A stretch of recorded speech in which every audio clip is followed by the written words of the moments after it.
Greetings, family. Welcome and good morning. Welcome to the Wake Up Everybody virtual community. Today is day or episode 906, 906 episodes. What an amazing feat. And our topic for today is rest, luxury, and peace, a formula for Black womanhood. And I just feel so blessed and grateful to be in this space with three other powerful, dynamic, melanated women who are powerhouses in their own lives. And you'll get an opportunity to experience the energy again because they're part of the Wake Up Everybody community. We look forward to unpacking this awesome topic with you this morning. And we thank you for being here. And we encourage you to invite others because we all know Black women. Some of us are Black women and we are raising Black women or the future Black women. So let's get to it. And I pass to my sister, Lorrie. Good morning, and thank you, Shawnee. Good morning, everyone. Good morning to those who are joining us online and those who are here in the Zoom space. I just wanted to say that if you have not already done so, please go and get whatever you need to take care of yourself during this session. Get something to drink. Maybe you need to get something to write with and a really great pen that you love. Just make sure that you have what you need so that you could be fully present and with us, because this is going to be an amazingly delicious space this morning. I am here in a collective of sisters who are incredibly powerful, and they're going to share so much with you. So I am looking forward to this time. And now I want to pass it to my sister, Nijah. Thank you, Lorrie. Good morning and grand rising, woo. We are just so honored that you have decided to spend your morning with us, and we welcome you and your voices and how you feel about rest, luxury, and peace, because this is a formula for all of us, a formula that we are going to co-create because the old formula no longer works for us. So, as was already said, get what you need for this powerful session so that you don't have to get up and leave us for a second, and be ready. I am going to pass it to Gina. Good morning. Thank you, Nijah. Good morning, Woo fam. Let's go. Hello. Welcome to day 906. We're talking about rest, we're talking about luxury, we're talking about peace. We're talking about what it means for us and how we can figure it out in our lives and how we can incorporate it if we're not. And if you're already incorporating it, please share what you're doing so that we can all learn and grow from you, learn together, grow together. This is going to be exciting, and I'm so excited to be here.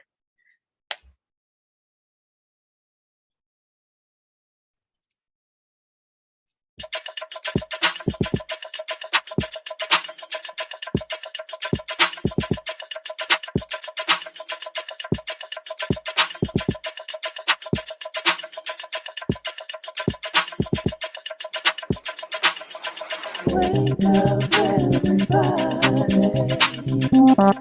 It's time to get up. Wake up, everybody. It's time to get up. Stay woke. Stay woke. Stay woke.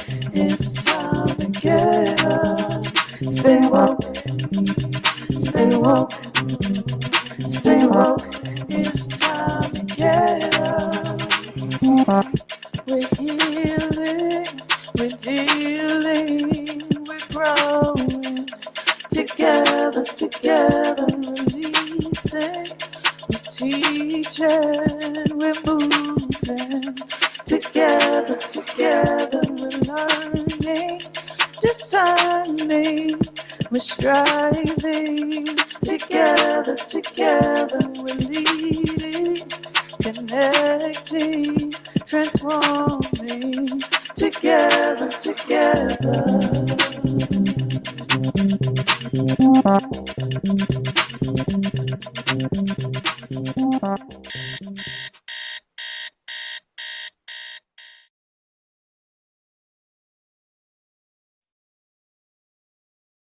Good morning again, family.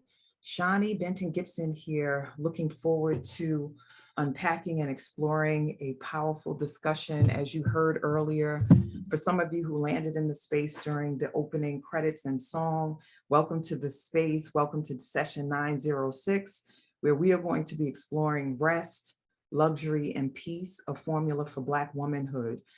So I want to start off by sharing that I grew up in a space where the Black women in my life were working a lot and generating a lot. And it was just how things went, when I was growing up. My grandmother, my maternal side, raised my mother's children, or definitely raised me from infancy to adulthood, or until I left the home to go to college, and part-time raised my other siblings, raised her other children's children, and definitely was operating from a space of that she had to do that, and that was her obligation. And I just didn't witness her experiencing a whole lot of joy. She defined herself by that type of service, and that's a powerful thing. I'm grateful, but also know that part of her life, much of her rest, and definitely aspects of peace were missed by her because of the choices that she made. And it caused high blood pressure, heart attacks, weight gain, and just a lot of anxiety and depression and anger, and sometimes rage in her. So today we're going to talk about this framework that Black women have been operating from, that has us generating on a level that is like machinery, that dehumanizes us and robs us of access to joy. So please grab pen and paper. You might want to take notes. I invite you to think about the Black women in your life as you watch us and experience us co-creating today. I have the benefit of being able to rest in between spaces in this session today, because I have my sister Lori and Nijah, and then also we have Gina, who will bring onto the stage as well. I'm also going to invite you to allow us to rest a little bit, in the sense of you inviting other folks into this space. Family, there's a woman in your life, a woman who is young, maybe a millennial, a teen in your life. There's a seasoned woman in your life that needs to be a part of this conversation, and needs to know and understand that we don't have to live like this, that there's more to us than what we can produce and generate. And so invite them to this conversation. So I'm inviting you to text them. Don't make up it's too early, because listen, much of us are not really getting sleep anyway. It was already said by some of us in the space, like we claim we're getting 8 hours, but we're really not sleep. We're still functioning and producing in our heads and in our spirits, when we're supposed to be at slumber and resting to restore our minds, bodies, and spirits. So invite, and do not make up that you're doing harm. You're actually helping a sister by sharing this message with them. So we're going to jump in by watching a video. And I just want y'all to think about this trope, this low vibrational trope that's full of microaggressions against Black women, women like us that are on this Zoom presenting today, and women like you who identify as women in this space, watching on Facebook as well and Zoom, and then also women that we know and love, like these tropes that do not serve us and that sometimes cause the end of our lives. I think about Sandra Bland and others like her who speak up and speak out and who are made out to be villains and then have their lives snuffed out. So let's watch this video and just take a breath, because it's just important for us to breathe through these sessions, or this session, because we might hear some things that sound painful and that don't fit well in our bellies, but we invite you to push through. Here we go, family. Young Black woman on screen, how she's a... All my life I had to fight.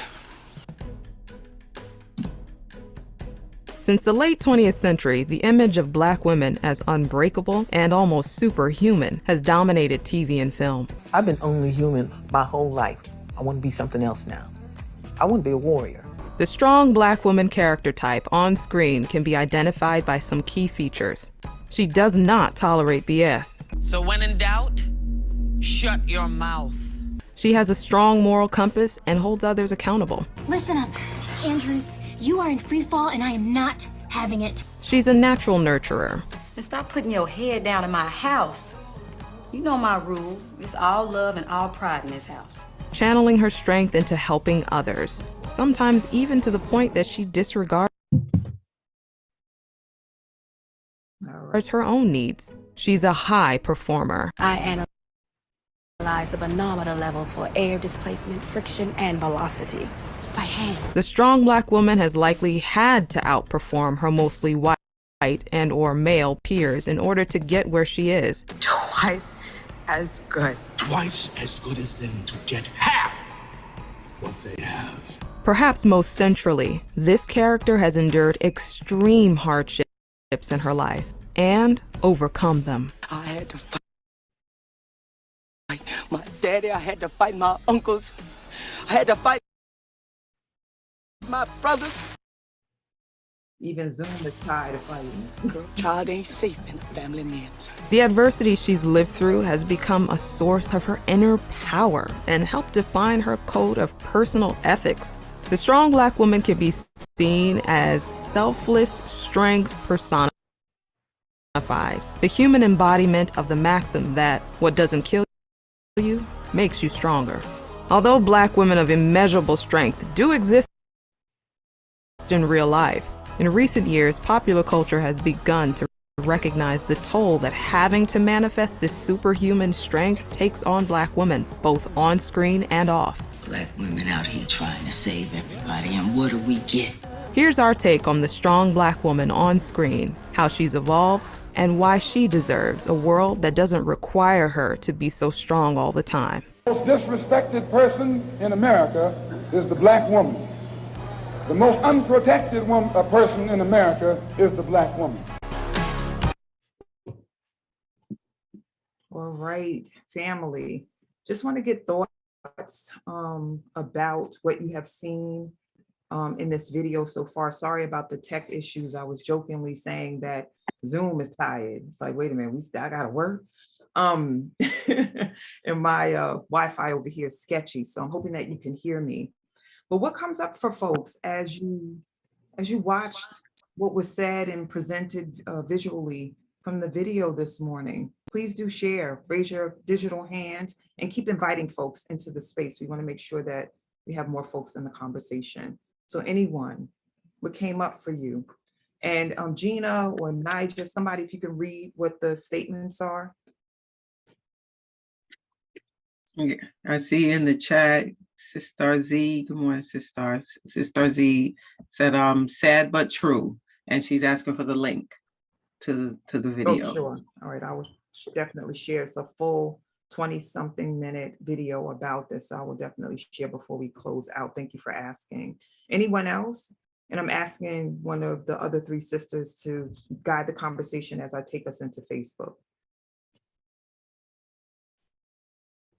You can call on folks. Gina, Nijah. Oh, yeah. So Denise West dropped in the chat facts. Some of those statements I have said. And then Samiko, I hope I'm saying that correctly, says resilience. So I'd like to ask, Shawnee, if we have time, let's call on Denise. And Sure. Sis, you said some of those statements you have said. Can you share a little bit about that? Maybe the context of one of the statements that you have said in the past. Are you able to come off mute? Yeah, good morning, sisters. Yeah, I have worn the strong Black woman armor as if it was something we're supposed to do and supposed to have. And, you know, we've had to be, definitely as a kid, it was drilled in my head that we had to work twice as hard, had to make higher grades just to get, not even to be equal to our white counterparts. And I'm saying this was a kid. So in the elementary school, if I didn't make an A, I didn't feel that I had accomplished what I was supposed to do. I felt that I had disappointed my parents. So they didn't make me feel that way, but they drilled in my head that that was how we were going to get ahead in life. And I carried that all the way through adulthood. I'll stop there and allow others to so to speak, but that is wearing on one's body, mind, and emotional, to always have to do double, to always have to say yes to everything that you do, to work extra hard, with the expectation that you was going to get ahead and realize that you weren't. And it also put in me the notion that, or it could put in me sometimes, that I wasn't good enough. Yeah. So Denise, you see the nods of our heads. We can relate to this. And I've been on the road a lot based on the documentary and its success, Aftershock. And I'm thinking about the aftershock of what you just shared, like growing up and being indoctrinated with, you must produce. And then with the counter message of you're a Black girl, so ... And for me in my household, so ... means that you don't have much value as Black males do, or males in general. You're not as smart, you're not as industrious, you're not as resourceful, you're not as athletic, you're not as whatever it is, but still expected to produce and be strong and generate like a machine. I was expected to be smart and also clean and cook. And I never embraced the clean and cook. Like I wasn't domestic, like my gifts were other things.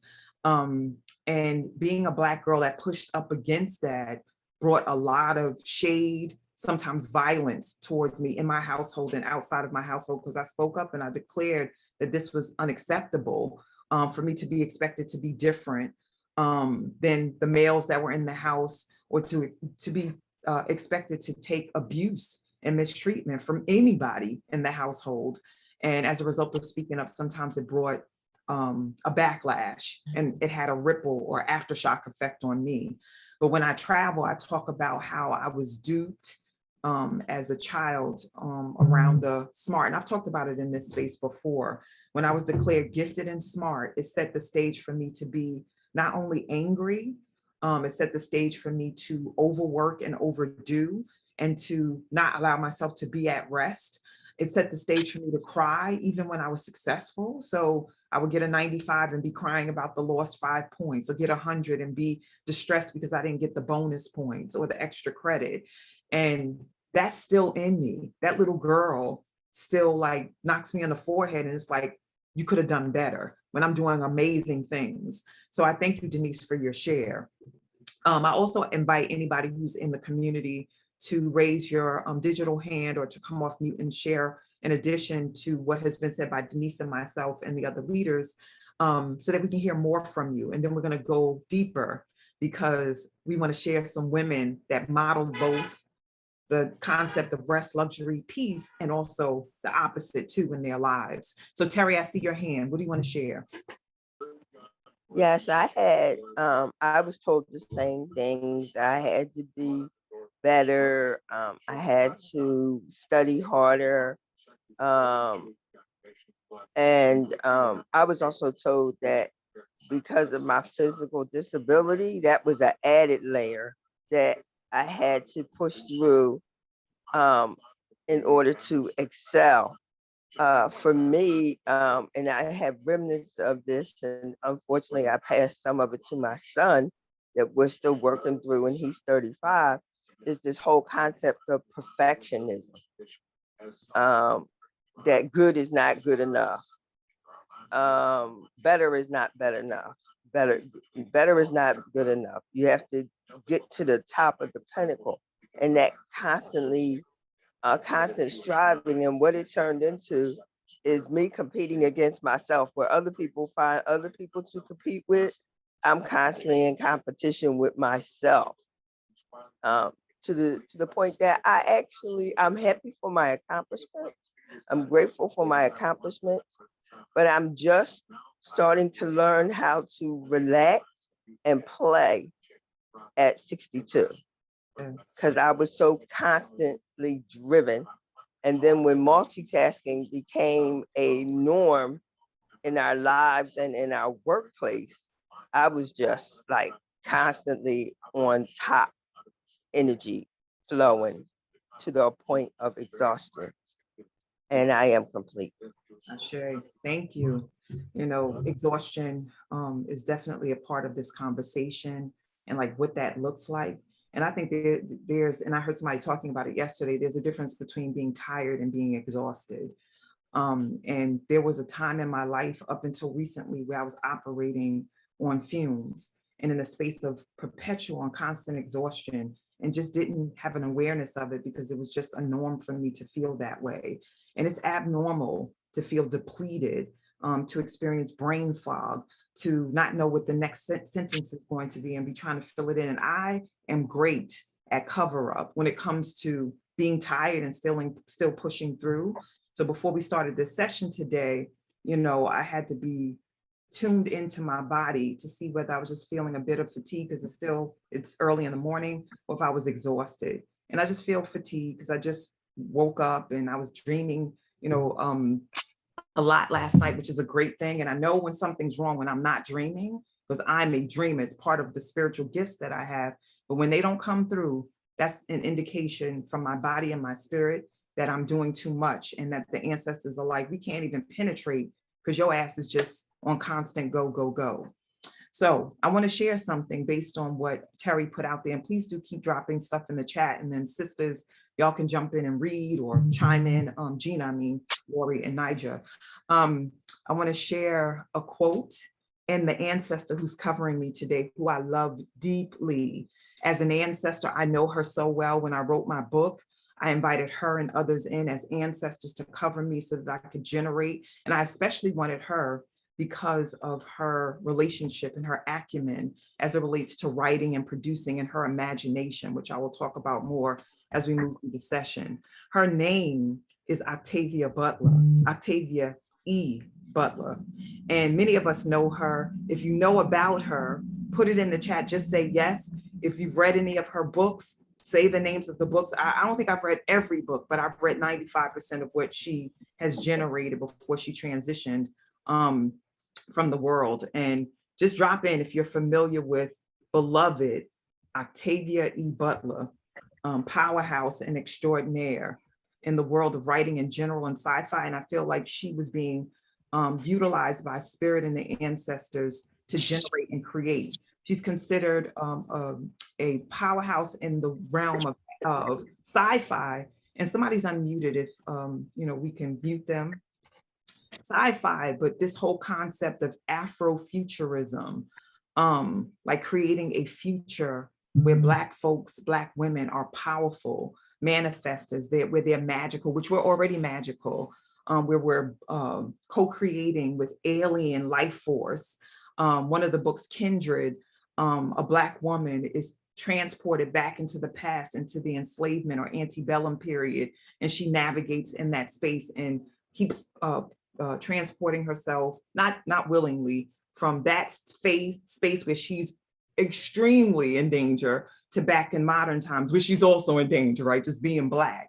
So this woman, powerful, grew up dark skinned, right? And during the times when she was growing up, that just wasn't celebrated as a form of beauty. Really tall, grew up in school being taller than most of her classmates, quiet, but part of her quietness, right? You would think, oh, her mind was at rest, she would allow herself to observe, but part of the isolation, hermit-like way of being was due to shame, or having shame projected onto her because she didn't look the part that women are supposed to look, and had like a masculine feel or energy around her.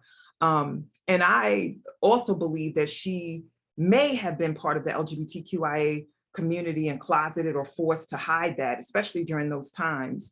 But just thinking about who she was and who she is and how her work is being utilized for this time where we're in this deep movement around Blackness and womanness and Black Lives Matter. Like, she set the groundwork way before her time, and has been celebrated for her writing, but not for all of her being, which is sad. So this quote I wanted to use: I never bought into my invisibility or non-existence as a Black person. As a female and as an African-American, I wrote myself into the world. I wrote myself into the present, the future, and the past. She used her imagination to generate powerful outcomes, powerful ways of being, powerful positioning in the world. And she did it masterfully. She did it with her womb wizardry. And I love that. And I'm going to say this last piece before we move on. Spirit downloaded into me yesterday this whole concept of imagining as a formula for transformation and power. So imagine yourself being grounded in your beingness as a powerful womb wizard and a Black woman. Imagine you being unapologetically you navigating in the world. And I highlighted the eyes and imagine for the powerful, not you being isolated, but you being I am. I am. Imagine you being I am unapologetically, intuiting every day, meditating in only your way, whether it's deep meditation and dropping in, or meditating in a flash or a second about what's next for you to say or do or be, and meditating in stillness. Imagine yourself appreciating yourself and life fully, and nature and all the things that you're connected to. Imagine you growing unapologetically and watching others and people, places, and things grow with your participation. Imagine you being inspired and inspiring others. Imagine you nurturing from the great I am, and imagine you expressing yourself from that deep formula of all that your imagination can aspire to be. Octavia didn't get a chance to, she imagined and she wrote, but she didn't get to fully imagine from all of those spaces because this world made her Blackness and her womanness and all of the intersecting identities wrong. And so I invite you to imagine, especially if you identify as a Black woman in this space, especially if you love Black women in this space, especially if you came from a Black woman in this space, especially if you've given birth to a Black woman in this space. Imagine a world where we're enveloped and embraced by all of this energy that I put forth. We have Amelia's hand up, and then I'm going to pass to my beloved sister, Gina, for the next segment. Amelia? Good morning, Shawnee. Good morning, community. I tune in right on time, as always. I love Octavia Butler. I went to a Afrofuturism exhibit that they had in Oakland, and I got to see some of her writings with her own handwriting. And one of the things that really, really stood out for me, she had written out from Napoleon Hill, Think and Grow Rich, like all his principles of Think and Grow Rich. And one of the things that really resonated, Napoleon Hill is one of my teachers as well, is she wrote out, whatever the mind can conceive and believe, the mind can achieve, which is one of Napoleon's quotes. And when I read that and saw it in her handwriting, it felt like it took me into a different experience of myself and of her. Just knowing the things that she had to move through, stand in her truth, stand as powerfully as she does, you know, it was something that inspired me deeply. And so I am so grateful to, one, be part of this conversation, and also to have experienced the exhibit where I got to see just her own kind of written works in the world. Just wanted to share. So I love imagining, and I love just the idea of imagining the world that we can create collectively as we do our own inner healing towards that journey. Thank you. Thank you. And just inviting folks in the space before we pass to Gina to put your imaginings in the chat. You know, think about yourself, something that you're like, oh, can I do that? Can I be that? I imagine myself at rest while generating abundance all around me, sleep while things are being manifested all around me. I imagine myself being held by other women inside of the leadership that I have. So I don't even have to show up. Other women and other people are doing the work because I'm an extension of them and they're an extension of me. So that's my imagining. Put your imagining in the chat. And I pass to my beloved Gina. Okay, that was amazing, Shawnee. And yeah, I was writing so many notes. And thank you so much for that. And that acronym, yeah, that's going up on the wall in my handwritten notes. Okay. Before we move forward, though, I would love to share the chat. It has been popping. So many people have read Octavia Butler and enjoyed her work, and it's just been amazing. So many shares. Terry, you came on and talked to us. Kaisha shared, our actions come natural for us. It's interesting how we all behave the same way the video portrayed us. We all experience those actions and comments in our individual lives. Terry also shared, my sister, myself with you, Shawnee. And then, like I said, she came on and talked to us. Sister Jacqueline said that she has too much background noise, so she couldn't come on, but she said your share resonated with her, except the domestic part. So I guess she likes the cooking and the cleaning and all that good stuff. So when you're having us over, Sister Jacqueline, okay. Let's see, there's so much going on in the chat. Nicole has been sharing things. I don't know if you're able to come off mute and talk to us, because the chat is moving fast. And so if you wanted to unmute and share something, I'll continue to share while you do that. And then they're sharing their imaginings. Everyone's sharing their imaginings. Jacqueline says she's imagining someone marveling over her handwritten notes. So imagine that, right? One day people like, wow, and Purple, yes, she said, y'all, I recommend this sister's book, Experiments in Imagining Otherwise by Lola Olufemi. Experiments in Imagining Otherwise by Lola Olufemi. Thank you, Purple. Denise West says, I am imagining myself the ability to meditate and say yes for me to emotionally rest. And I maybe boldly say no when it's not respected. And I have champions to support me. And Sister Niamo from Facebook said, I love your imagining, Sis Queen Shawnee. I'm in that one. I rest in the abundance while work is done by others who are extensions of me as I am of them. And there's just so much popping in here. Imagine releasing my book. All right, Sister Samiko, we're waiting for your book. We're waiting for your book. I imagine you releasing it too. And Purple, I imagine writing the last of this thesis, writing with grace, ease, because the downloads are flowing. I imagine graduating in 7 days. And I imagine myself writing with ease after this, because I received fellowships and grants to do just that. All right. Woo. Okay, more shares from Facebook, Sister Niamo. As I become present to who I am, what is it to rest in the I amness is what we're celebrating here at the International Black Summit in Antigua. So she's logged on from Antigua at the International Black Summit. But, what is it to rest in the I amness? Okay, so there's been so much. We've touched so many people. You sparked us. You woke us up. Awesome. So you ready to rock? I'm ready to rock. Okay, so we're all here today. I'm going to talk about rest. That's my piece, rest. Okay, and we had this came about. We were having a meeting, and then this session kind of just naturally grew from it. And one of the things that was shared in the meeting was the book Rest is Resistance, and I know by Tricia Hersey. So it's a book that people in Be the Tree are reading together. It's a book that people have been recommending to me for the last year or so.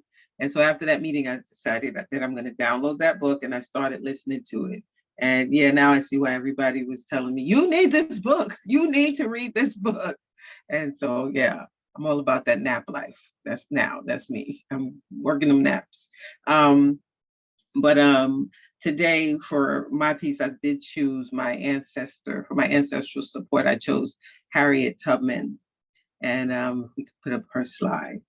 And I chose Mother Harriet Tubman for so many reasons. I do love her. And I think yeah, and I just, and everything that she stood for, and she stood for freedom. She stood for freedom. She lived out her mission too. She lived out her mission to get herself free and get as many people free as possible from enslavement. She lived here in America, at a time when, there was slavery. It was the law of the land, and she was enslaved. She was working in bondage. And she worked. She did her work, not necessarily by choice, right? She was enslaved. But I feel like the things that I've learned about her, because Harriet Tubman is probably the one person or one of the three people that they do teach you about in school when you're small. At least they used to. I don't even know if they talk about her anymore. But, in the 60s, 70s, 80s, that was, your Black History Month, you learned about Harriet Tubman. And but I always felt that somehow she found a way to empower herself and make choices, even though she was enslaved. And it always intrigued me that, she chose to do heavy lifting and more physical work when she was a petite woman, and may have been able to, do some other type of work in the environment that she was in that enslavement on those plantations. But Harriet chose, she made it known that she wanted to do the physical labor. And it got her out of the house, which is always probably a good place to be when you're a woman enslaved. You may not want to be under the watchful eye of people. But it also got her out into nature, where she could see the world and she could see how the world worked and she could connect with it. Because I always felt like she already knew these things, that she probably had a lot of intuition and ancestral downloads all the time. And so she knew, that's where I need to be. I need to be in the marshes. I need to be outside. I need to be physically strong. I have work to do that's going to require me to be able to do a lot with my body.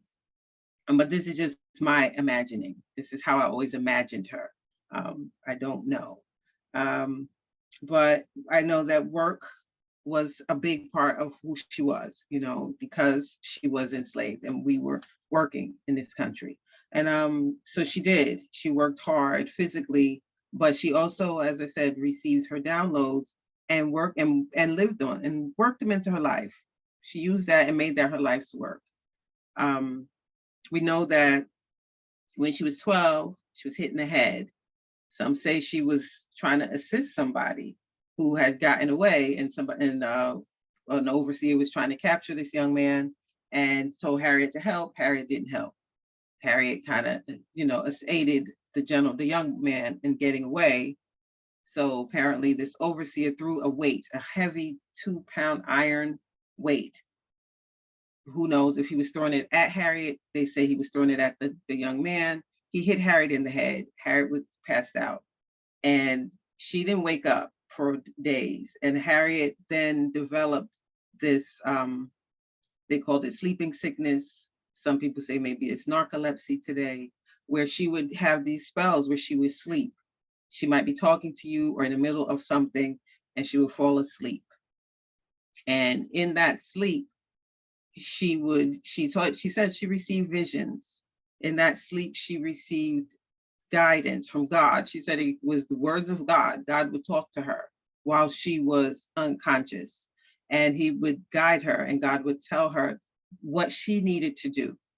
And so I can just imagine at 12 years old, what that must have been, because 12 years old, yes, you're enslaved, but you're still a 12-year-old girl, And so I know for me at 12 years old, to try to understand such guidance and understand what was going on would probably have been very confusing for me. But it seems that it spurred Harriet. And so she worked. She did the work that she had to do. And then she went on, after she was injured, she went on to then receive these downloads and act upon them. And then she would go out and she freed people. And they say that she freed, again, there's not like necessarily a book of records. There are some record books.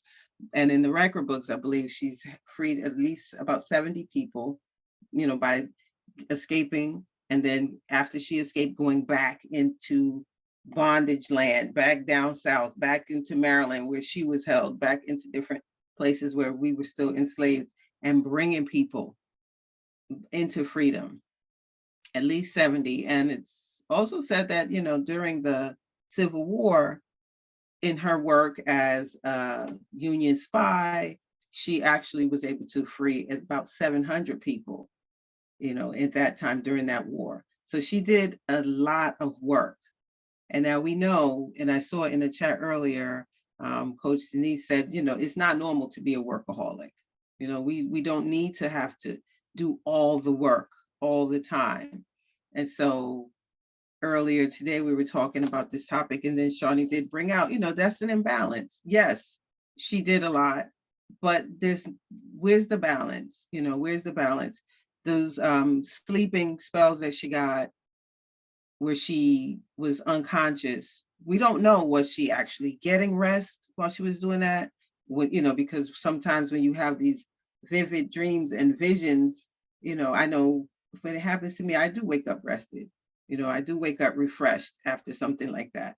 But I don't know, maybe for her, she woke up exhausted, and did not rest. We won't really be able to talk with her about what it is, and there's no writings about how she felt. But it is well known that, she was clear that this is when she received her instructions. This is when she received her information. So now for us, family, we work. Many of us work, whether we work in the home or outside of the home, but nowadays working in the home is out of the home, with people working from home. So we work, and some of us may overwork, some of us may overdo. I know, speaking for myself, that is what I do. That is something that I'm learning how to do differently. I'm learning how to balance it all. Like I said, reading that book, Rest is Resistance, and just in general in life in the last, 10 years or so, I'm learning that it's about balancing it. Yes, we may have to work. So then that means we have to be intentional about rest, because work is coming. You're going to do it, regardless of if you work for yourself, if you work for someone else, if you work in the home, taking care of your family, there will be work, and that's life. So we have to embrace the fact that we need to also make room for rest. We need to make room for rest. So I wanted to ask you about your relationship with rest. Like I shared with you, I'll share with you. Rest for me has always been, something that I put on the back burner. I always felt like I have these things that I have to do, so I have to get that done.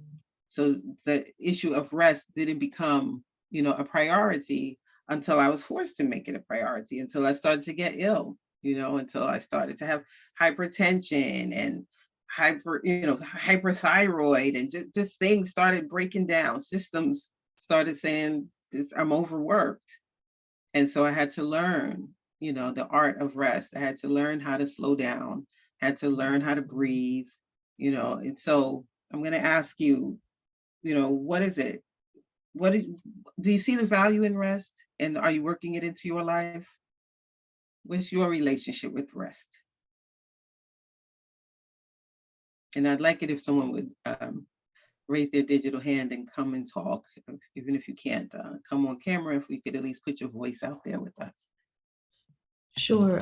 Gina, I can share some of what's in the chat while people are getting their thoughts together, if that works. Okay. Let me Thank you. Oh, sure. All right. So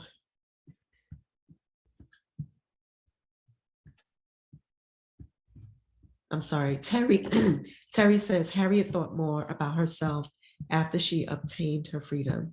She lived a life of service, committing to help others to obtain their freedom. She says she's inspired by her in her life. Veronica shares that Harriet is also one of her heroes. Shawnee dropped in the chat, even as an ancestor, she is not allowed to be at rest or at peace. Schedule everything, especially self-care, Jacqueline shared. Sweetness says, it is the norm. It's not healthy, but it is the norm for African-American women for the most part. No more after today. We are stretching together to practice wisdom. Ashe. Ashe.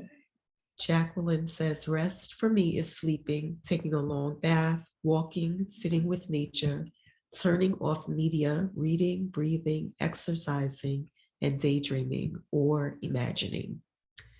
And then we have a share from Facebook, Mother Nature Bradby. It's a journey. I'm still learning to rest more. My body is making me.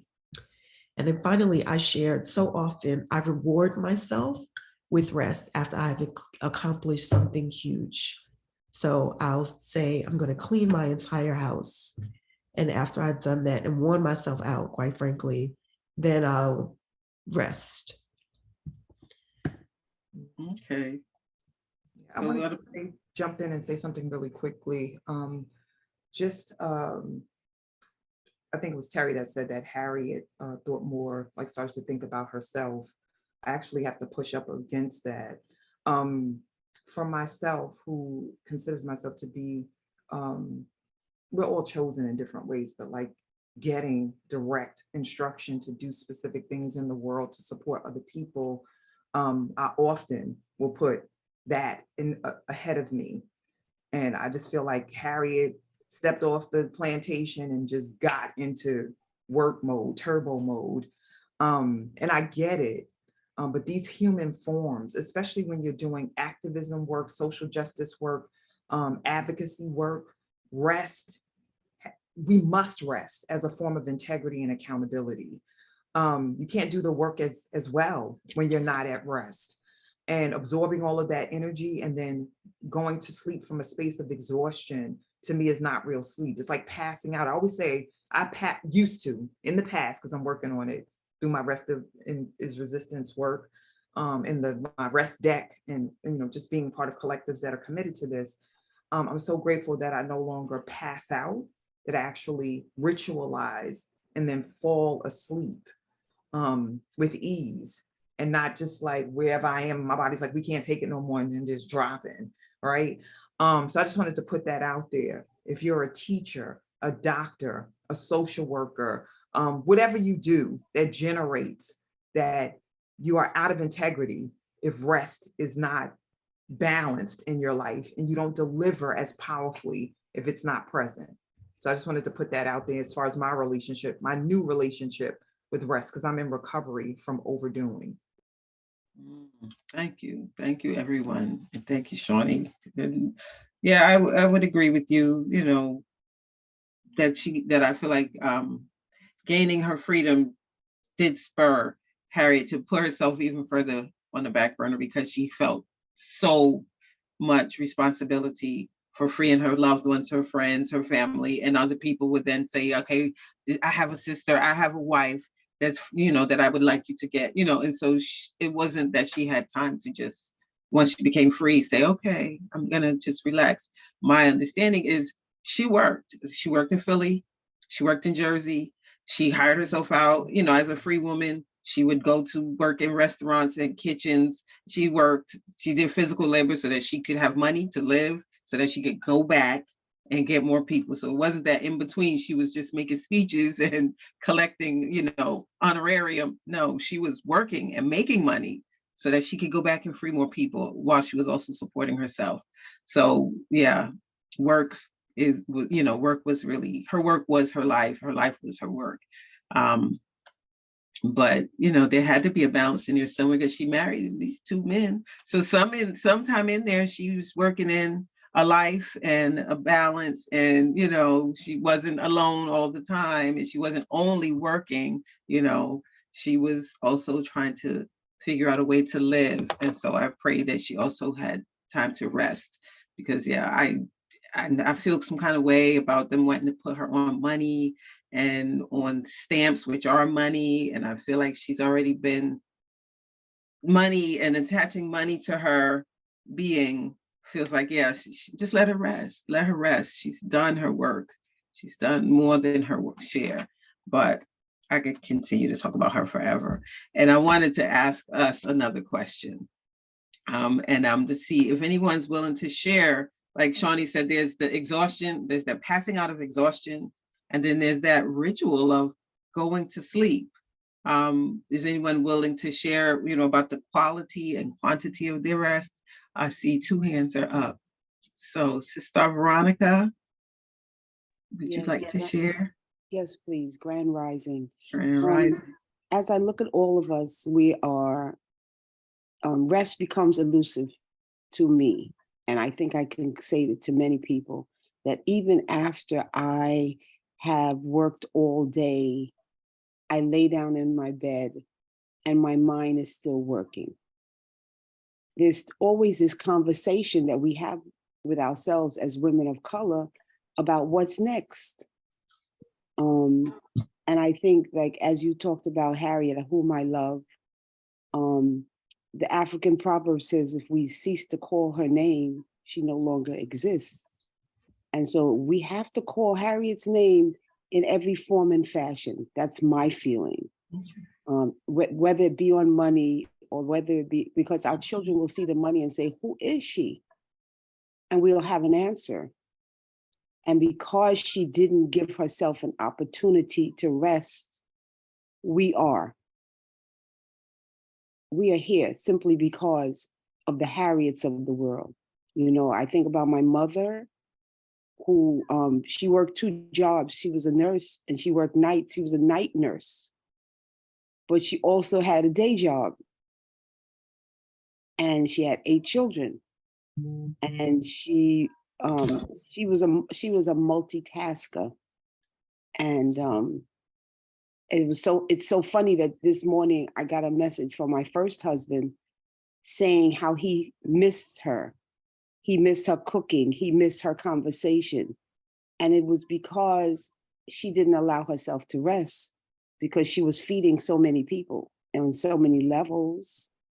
And I think that we as Black women, like, I feel like we were put here to receive the downloads. And sometimes it's a sacrifice. Like, I don't know. I look at Shawnee, and if she didn't give up sleep to receive the downloads, where would we be?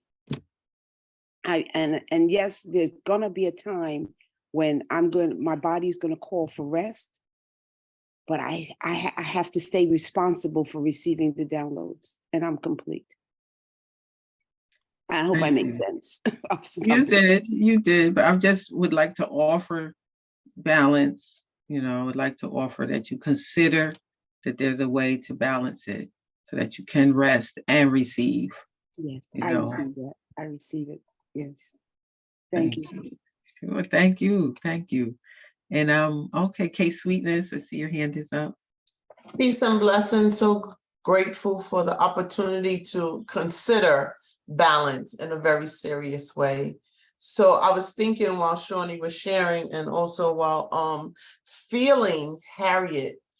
I've told Shawnee before, like, her and Chantel are not real in my mind because they just do so much and all over the place. And that's the thing with Harriet as well, is she had that situation where when she didn't consciously decide to sit down and rest, her body sat down and rest because of that incident with her head.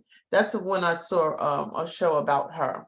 And then as far as her having husbands, I think one of them died soon after she got married. So it's so much information about her that I would love to be sitting around a table playing Monopoly with children and just talking about our sheroes and heroes.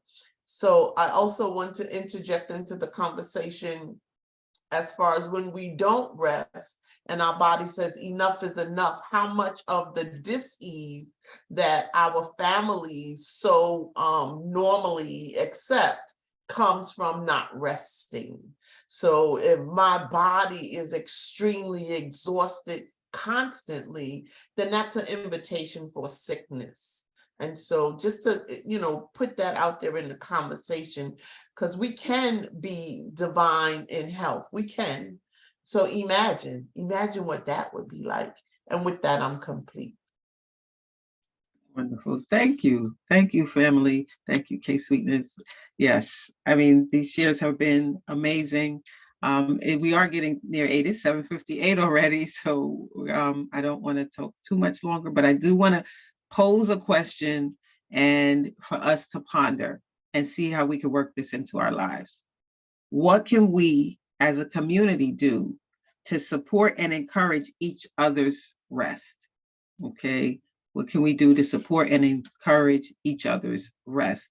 And just put that in your pipe, smoke it, see what you can do. You know, if something comes up, you know, maybe somebody needs a break. Maybe somebody, like, you know, is a mother of 8, and maybe you can't take all 8, but maybe there's one that you gravitate to that you can say, you know what, come over this weekend and we're going to hang out, and you can play Monopoly and talk to her or him about your heroes and sheroes in the Black family, in the Black community, you know, and that will give that parent a break, and that will open up a doorway, you know, to somebody in another generation. You know, just you figure out in your life where you can be of support in someone else. Because if we're all overworked and we're all overdoing, then that means we're all overworking each other and overdoing things together, you know? So maybe we can look at each other differently and see where you can support that person, instead of, you know, if you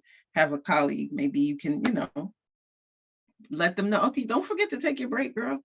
Don't forget, especially you who are working from home. I'm going to tell you who are working from home. Don't forget to take lunch. Don't forget to take a break. Don't forget to get up from your desk and take a walk. Rest, you know, rest. So it is 8 o'clock. So I'm going to stop. And I would like to thank you for your participation. And I would like to pass it on to Sister Lorrie Ayers-Hutchinson. Before Lorrie shares, I just want to say something about 8 o'clock. It's Sunday, yes. So for some, this is the day of rest. It's the day of worship. Whatever your circumstances are, some people are working on Sundays. We invite you to do what works for you. For the 29 souls, including ourselves in this space, I think part of the rest formula is choice, choosing powerfully. So you can stay with us and choose to be in the rest of this conversation, or you can transition off and prepare for the next part of your day. But whatever it is, choose wisely and restfully. Thank you. And we'll drop the information in the chat. You can please come back and watch the replay of this session. It's well worth it. Once again, if you know a Black woman, if you are a Black woman, if you're raising Black women, if you've given birth to a Black young woman and a future woman of the world, let's watch this for our futures and for our well-being. Thank you. Lorrie. So I'm going to be the bridge from rest to peace. I'm going to talk about luxury, but I'm not going to be long because I'm going to be back here tomorrow, y'all. So we're going to talk about this deeper. I'm going to start with my rest deck because Shawnee brought it up, also made by Trisha Hersey. And the card that I pulled said, I am a fugitive from grind culture. To be a fugitive is to break free, which is both a bridge between Gina's ancestor, Harriet, and the ancestor I've chosen, which is Sojourner Truth. So let me just read the card for you very quickly. Become a fugitive from oppressive grind culture. Begin to embrace being an outlier. You can be in this world, but not of this world. Embody rest as the foundation for your deepest imaginings. All these connections, man. Each individual thought focused on rest is powerful. Together, our thoughts can begin to dismantle grind culture. We can free ourselves via rest. We can collaborate with our bodies, our ancestors, and our souls. Every time I read it, there's more to it. Okay, so I'm talking about Sojourner Truth. And if you all have not seen her, can we just pull up that slide so everyone can just have that in their mind of who this sister was? So Sojourner Truth was born enslaved. And even though she was born in the 1790s, she could easily have been a woman of the 21st century.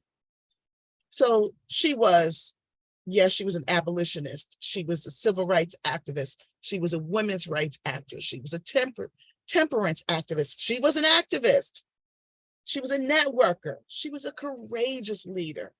And you'll notice that how she is almost always pictured is with needlework in her lap, on the table in front of her, or in a bag beside her. She is never pictured doing nothing. And that can be taken two ways. One, the fact that she is industrious and she is always busy, which is very much in line with how we see strong Black women. Or that she has the leisure to engage in something as delicate as needlework, which at the time was often something only reserved for wealthy white women. So you got to believe that Sister Sojourner has a lot of messages about what it is to be a very busy woman, but still to engage in quiet activities when she's sitting down, right? And I know that there's a lot of views about luxury, but I want you to get that luxury could be the luxury of time to do a quiet activity. Luxury could be the fact that she is sitting in a home in a nice chair with a fine needlework shawl. That could be considered luxury. It could be both the actions, or it could be the material things. So I just have another card I want to read, which is not a rest deck card, but I have cards called Decompress. Can y'all tell? I like cards that help me center myself. And so the question from my Decompress card is, how could I devote more time in my day to rest? For me, I start my day by picking a deck, because I have all kinds of decks, and pulling a card and listening to the message. I might journal about it. I might engage in visualization about it. For those who know me, I do the Miracle Morning. Every morning I get up an hour early, and I'm going to do my morning savers, and they include silence, affirmation, visualization, exercise, reading, and scribing. And of course, what am I reading right now?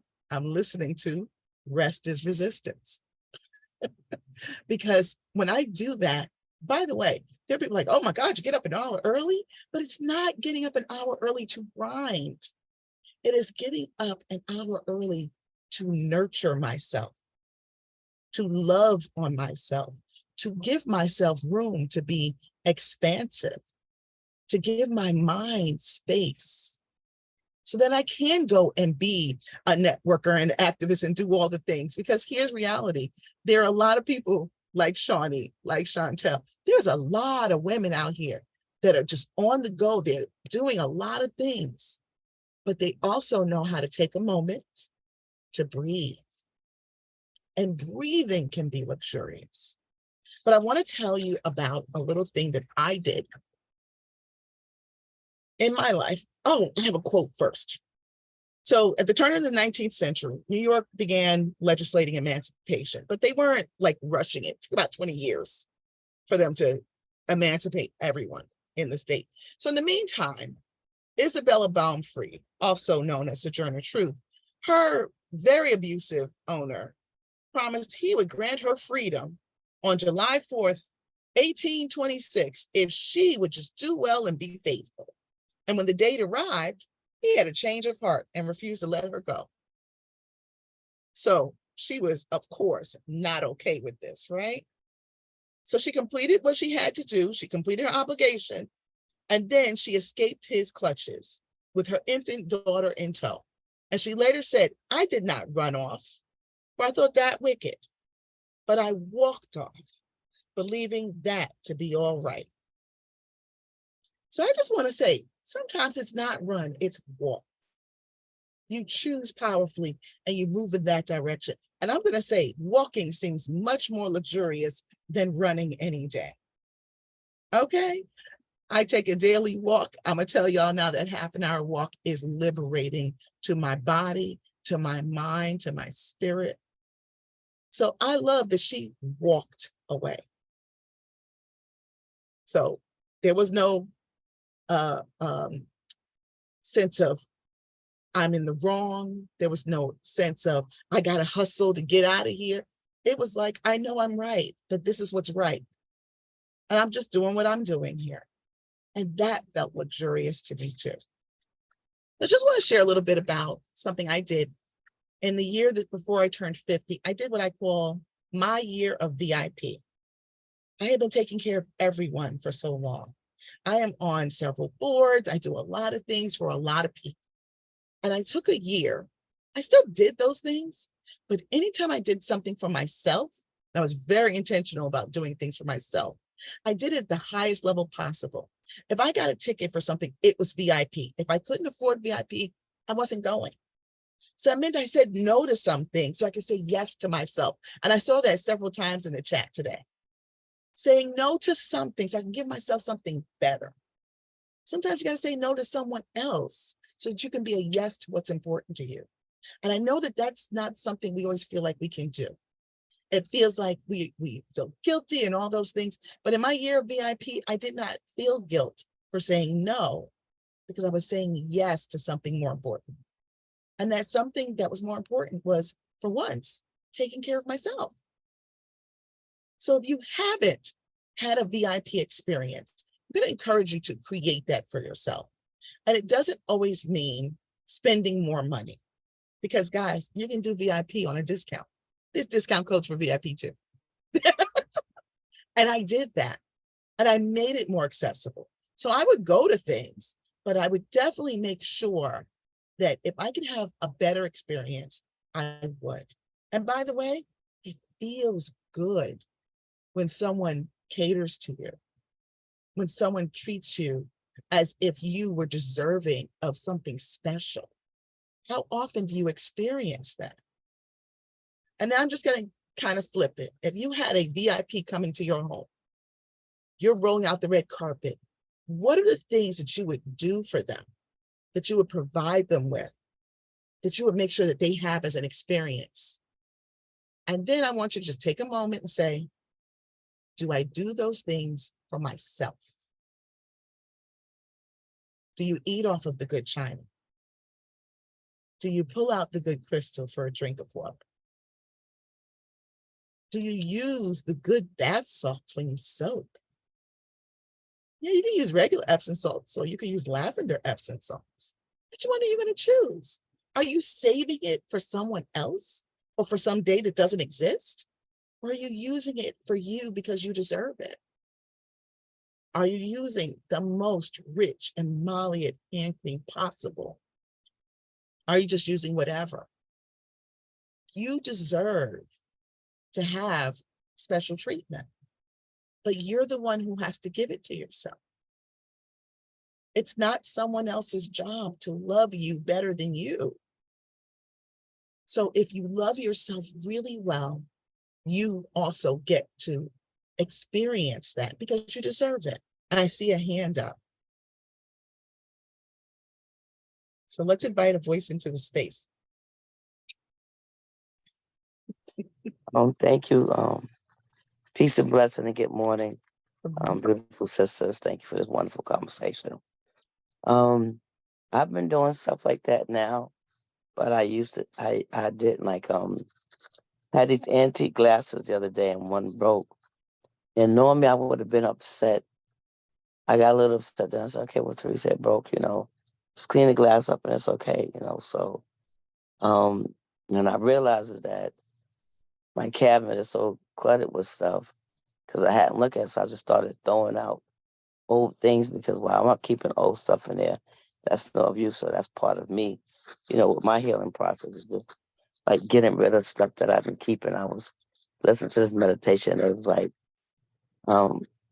get rid of broken stuff, get rid of old clothes, just different things.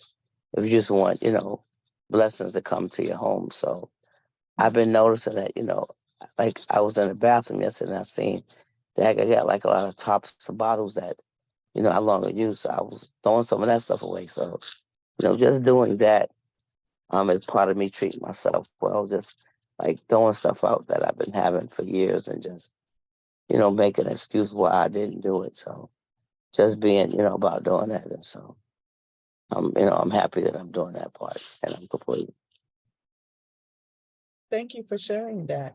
Even removing things out of your environment that no longer serve you, gives you a sense of ease. And I think that's the thing about luxury. It's not just about having a lot of money to spend on things. It's not just about conspicuous consumption and you don't have to be on the latest Instagram reel showing off what you're doing.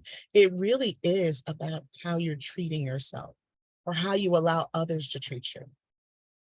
Anyone who knows my husband, he opens car doors for women, not just me, all women. And there are people who have difficulty accepting and allowing him to treat them that way because they thought, oh, I have to do it. My hands aren't broken. And when they took a moment and allowed it, you could see in their body an ease that settled in and allowing someone to contribute to them. And I think that that's a sense of luxury. His brother's already married. But I am going to say, don't think that luxury has to be expensive, and define luxury for yourself. How can you luxuriate today? What can you do for you that feels luxurious? I see another hand up.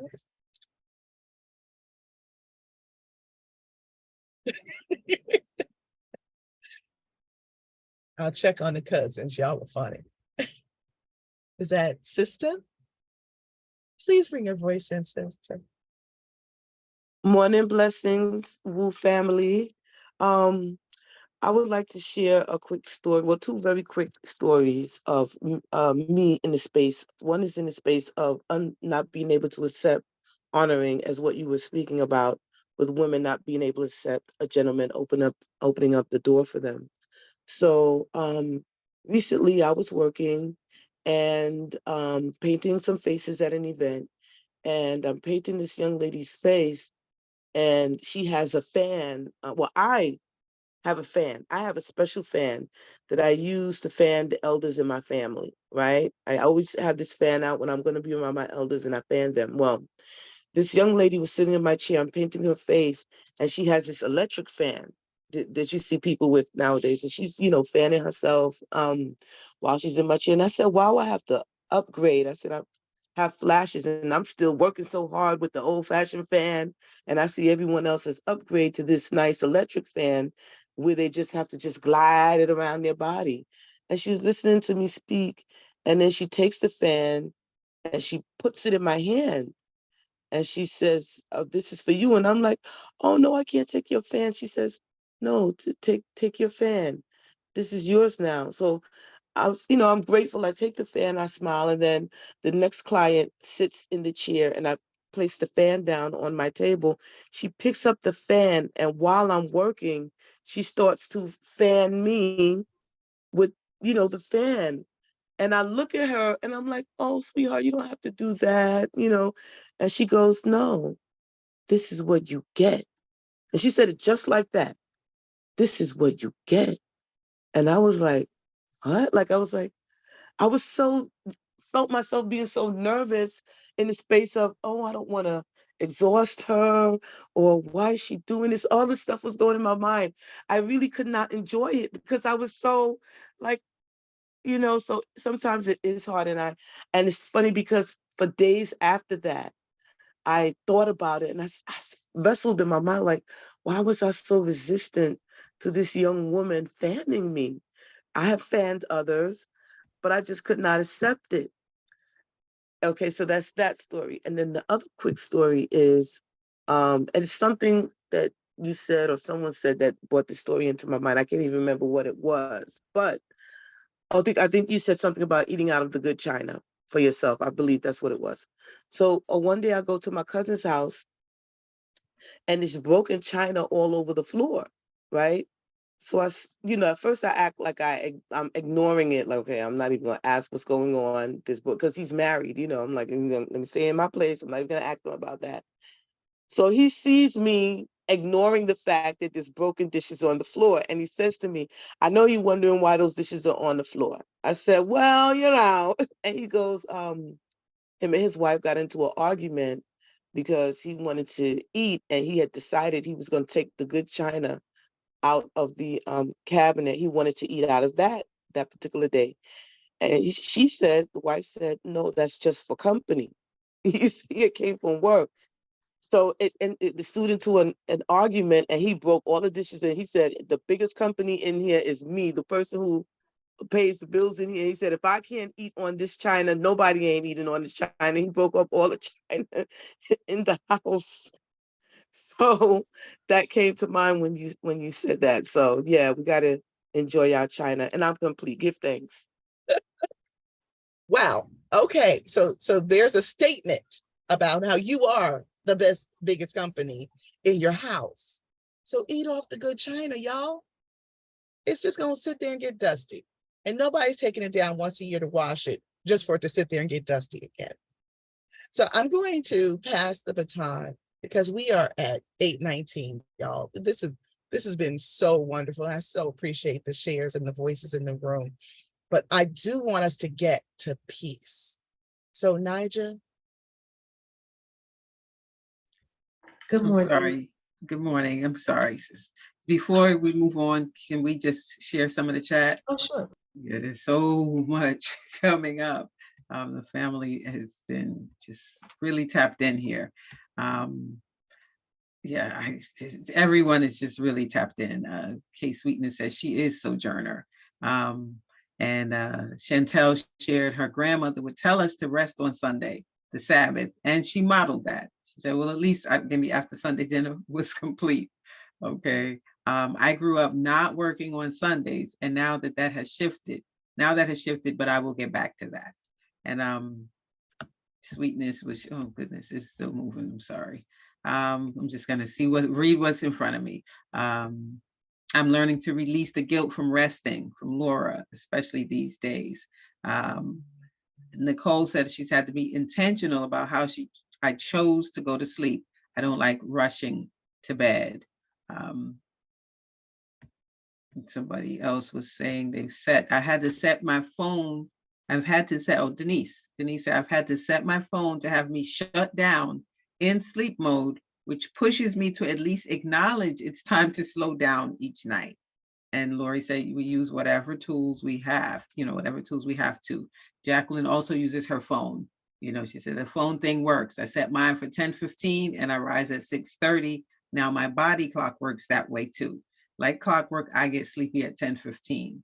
So, there's technology can aid us too, because I tend to look at technology as something that's draining my rest, but I guess I could use it to help me rest. Denise West shared, I grew up seeing my grandmother always took rest time in between all she did. And I would just go to sleep, not rest. We have examples because she would be at peace. I see how she had so much balance in her life. And Jacqueline shared that Coach Mika taught her to ask herself, what do you need? Ask my body, ask my inner child, my teen, my young woman on a regular basis. And I apologize to them for anything that did not serve them. Rest is what my body asked for. There was something I wanted to share.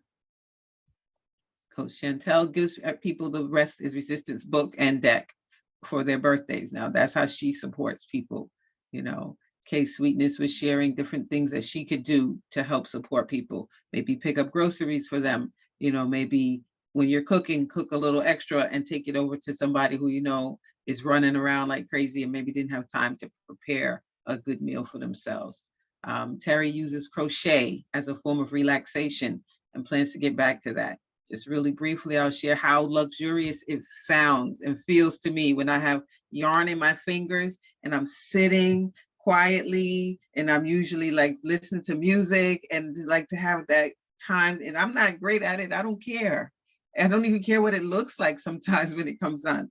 I just love that feeling of just resting, because when you're doing something with your hands like Mama Sojourner Truth would do, yeah, that's just luxurious. This is just time you're spending. Now, she might have been doing it to create clothes and create things too, but it could also have been just a form of relaxation, and it's very meditative, and it's, so yeah, yes, Sister Terry, I'm with you.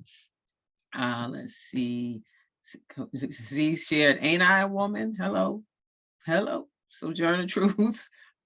But that says it all, right? And everything that we're doing and being and getting and doing, but we're people too, you know, I'm a man as well. You know, no one should work themselves to exhaustion. No one should be forced to work, and never be able to rest. So ain't I a human, you know, ain't I a human too?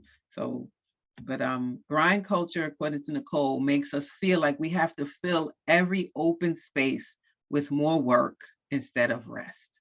So, I mean, the chat keeps going and going and going. And I know we don't have infinite time, but I'll just share this last one from Shola Ade. I did this today.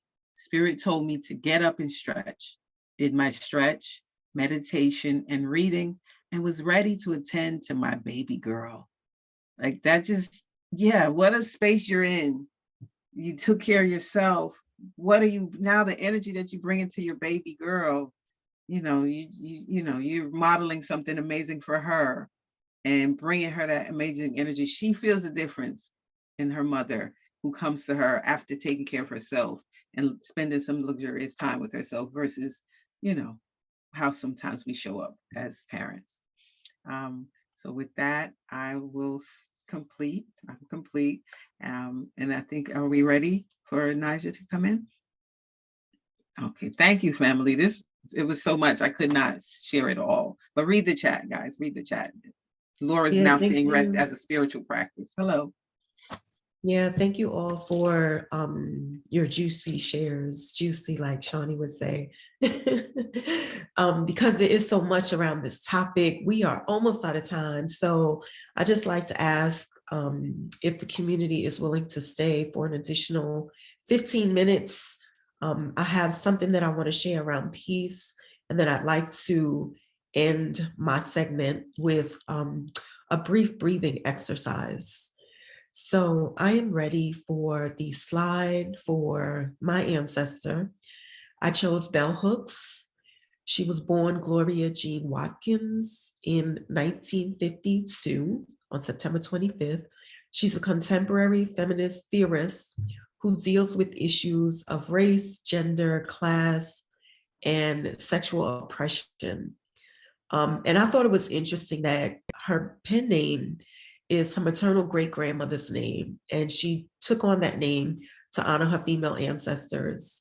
And then she chose to have the B and the H be lowercase to remove or step away from the ego associated with names. So in one of her classics, All About Love, she wrote, "Rarely, if ever, are any of us healed in isolation. Healing is an act of communion." This quote can be interpreted in a number of ways. What speaks to me about this quote is that she understood the importance of community for our healing from patriarchy, racism, sexism, but more importantly than that, she understood that we need each other to heal, and we need spaces together where we can heal together with one another. So with that, I offer that through our community, the WU community, that we can create a new blueprint for Black women to embrace, reclaim, and declare rest for ourselves, luxury for ourselves, and peace for ourselves. And before I go further, I just want to ask 3 people. I'd like to have 3 people share their voices in the space and tell us what your definition of peace is. So if I can have 3 volunteers, just raise your hand, or I can ask Shawnee if she'll volunteer 3 people. Y'all know how we do in WU.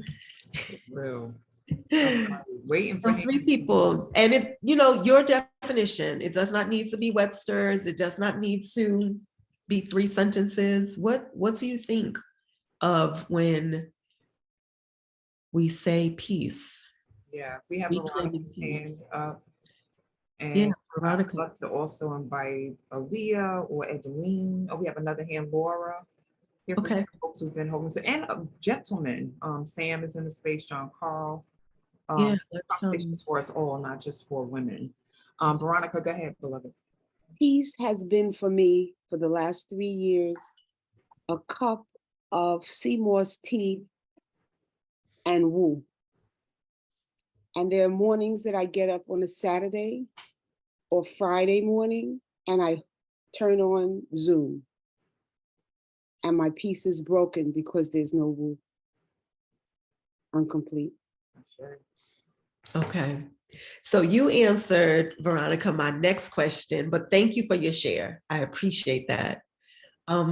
Laura, can you just define peace for us? What is your definition of peace? Good morning. Peace for me is that inner calmness and feeling that alignment with all the parts of me. Ashe, I'm complete. Thank you. Thank you.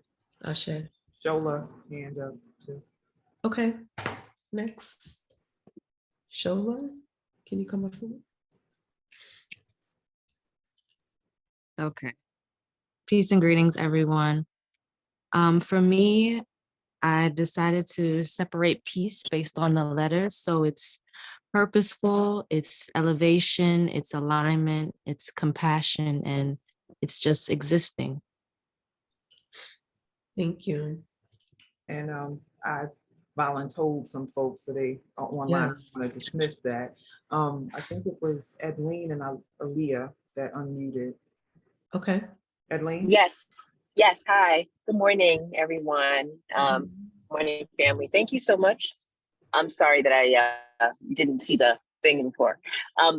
So peace for me is, I define peace as really what y'all have been talking about. From what I've heard, is just the ability to be centered and to be whole and just to be, to be able to breathe, feel relaxed, feel the love within myself, and the love from the environment and those around me. So that's my definition of peace. And I'm complete. Thank you. Ashe. Thank you. Leah? Yes, good morning. Greetings, everyone. Peace for me, I love voluntold. I love it. I'm gonna use that. I love it. But peace for me is taking deep breaths. One of the sisters, I'm sure it was Gina or Sister Lorrie, mentioned just taking a deep breath. Like for myself, I have to be reminded to breathe. And when I say breathe, like breathe from the diaphragm, the womb. But when I actually do that, calm comes over me. And this session is right on time because I'm literally working right now. So just hearing you guys, just take a moment just to step away. It's okay to work, but sometimes you have to take a moment and breathe. And I'm complete. Yes. Thank you for that. Kaisha, did you want to share? Yes, I'm sorry. I didn't know why you unmuted people, but peace for me is an action when I walk my dog. I do that. The longest walks are on Saturday mornings, 7 o'clock in the morning. So, when the morning is waking up. The only thing is when I'm on the go with my dog, I don't like it when she stops to sniff. I can relate, sis. I got 2 dogs. She's doing what a dog does, but I go like, come on, we gotta keep going. Right. But it's still peaceful once I get going again. Thank you. Thank you. Yes, and as somebody, and you might hear my dog right now, as someone with 2 dogs, one of them is a terrible walking partner when I want to walk and get myself centered, because he likes to stop and sniff and say hello to everybody in the neighborhood. I'm like, that's not what we're doing today. So thank you for all of your shares around how you define peace. The 3 words that I think of when I think about peace, and I think they've been covered by all of your wonderful shares, is tranquility, calm, and restfulness. Those are things that I think of when I think of the word peace. Now, I think it was Veronica that started us off with the ways that she creates peace for herself. And she talked about a cup of sea moss tea. She talked about the woo sessions in the morning. And so those are ways that we create space for us to experience peace in our lives. And it could be your walk with your dog. It could be crocheting or needling.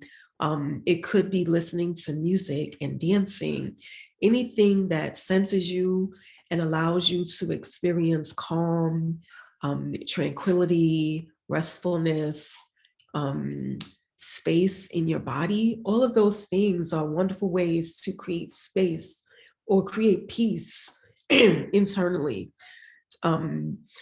So, you know, if anybody else would like to share how they create peace for themselves, I would love to hear it. And maybe we just hear from two people in the interest of time. Sure. That has her hand up. Okay. Teresa? Hi, good morning. My experience, a very good peaceful moment. I was invited to go out to dinner yesterday, and I told the person yes on Saturday, and then I thought about, like, Teresa, do you really want to go? And I was like, no. And I was like, you know, right now you're trying to, you know, get your finances and do a lot of things. So I told the truth. I was like, I don't really feel up to going, and I don't really have the money. So me being vulnerable gave me a sense of peace because, you know, you be trying to hide what, you know, and I was like, the hell with that. I'm not trying to, you know, front.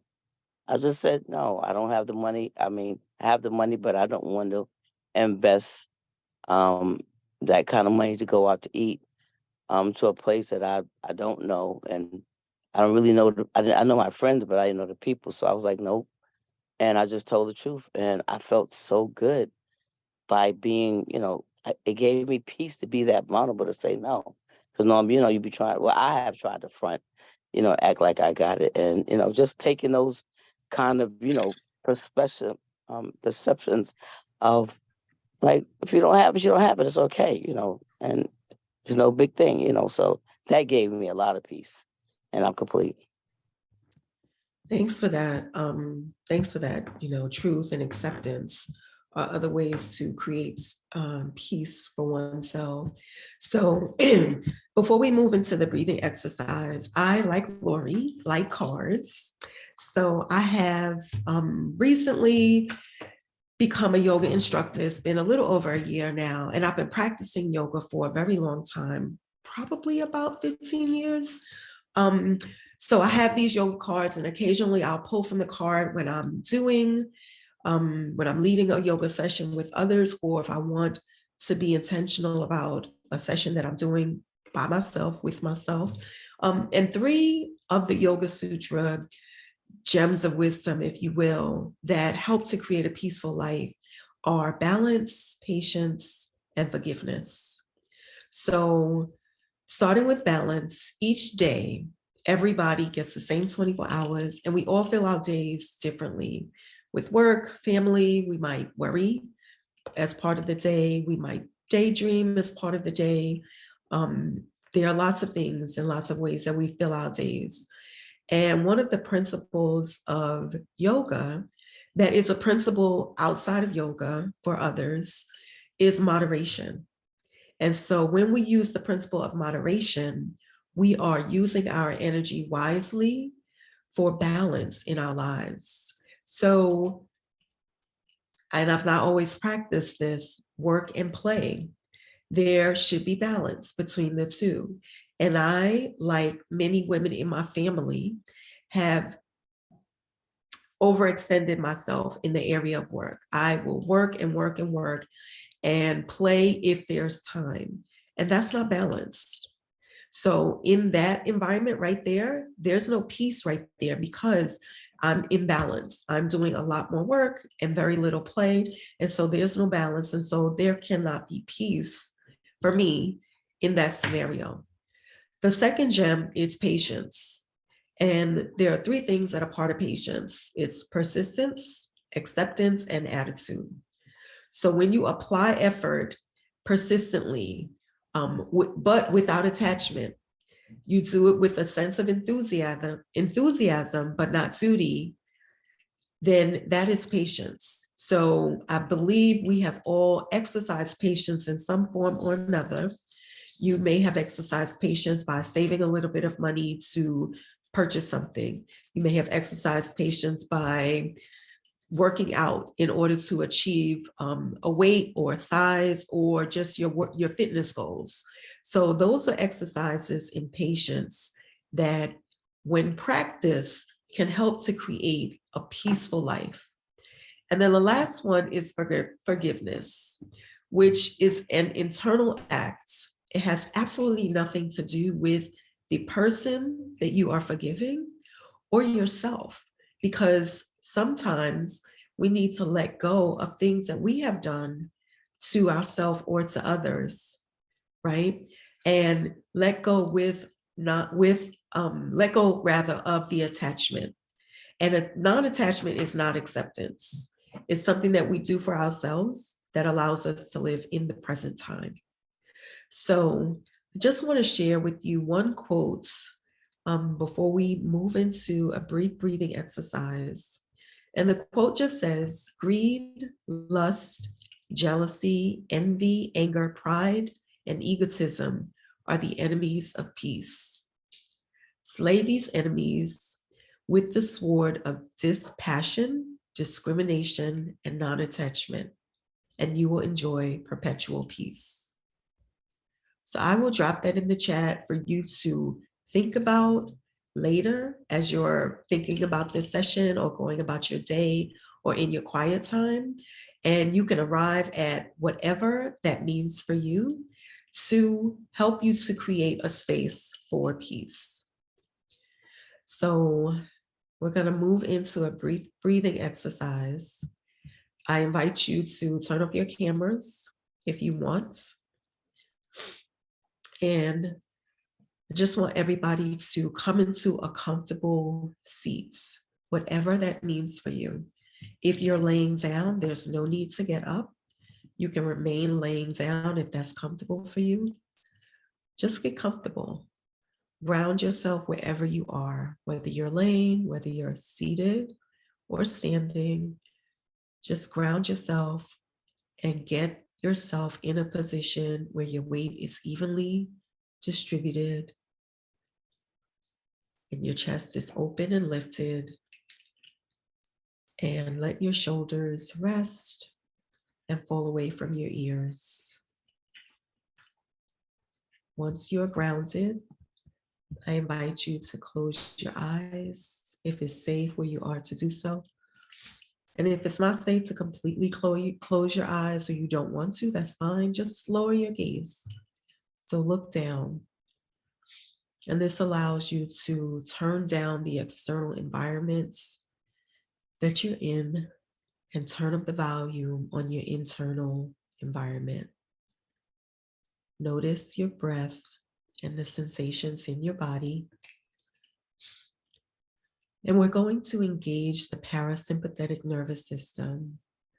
This is the nervous system that relaxes your body and allows you to feel safe. This also creates space for healing and balance. So again, bring awareness to your breath. Notice the breath moving in and out of your body.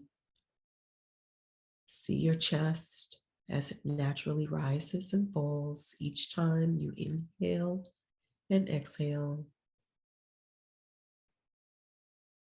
Notice your belly and the rest of your body as they too participate in the experience of the breath. Now I invite you to deepen your breath. Take deep breaths. Deeply inhale. And on your exhale, make sound.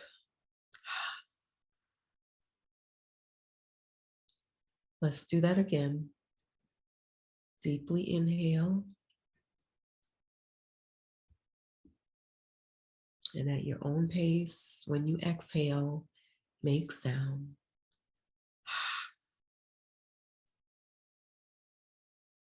Continue to breathe deeply for the next couple of minutes on your own.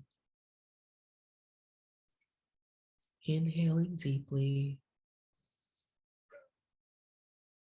and exhaling deeply out loud. Make noise in your space. And as you breathe, I invite you to reflect on peace. How do you practice peace? Do you take a walk? Do you color or create? Do you come into stillness? How often do you practice this for yourself?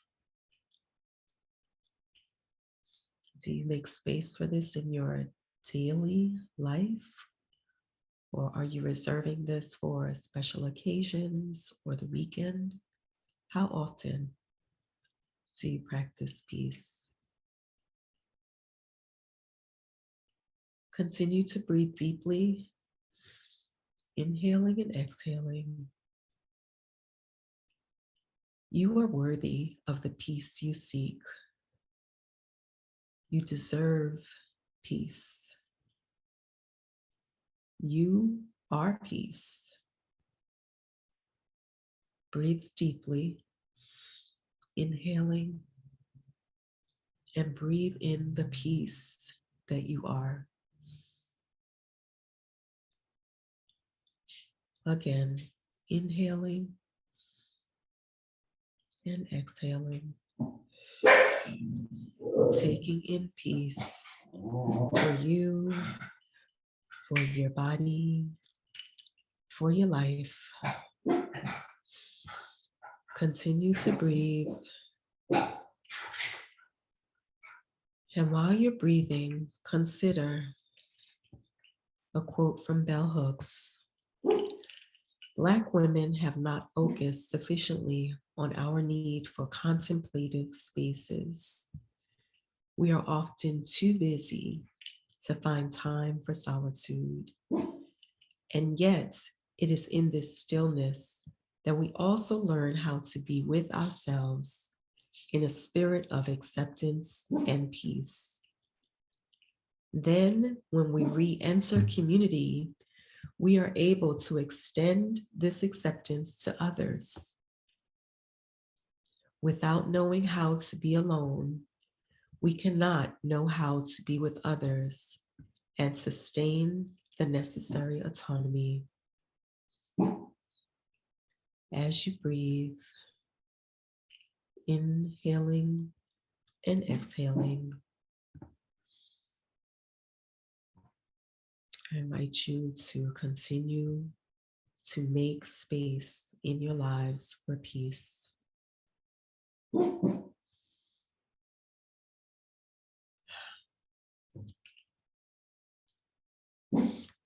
And on your next exhale, slowly open your eyes, return to your space. If it feels comfortable, return to the Zoom space by turning your camera on.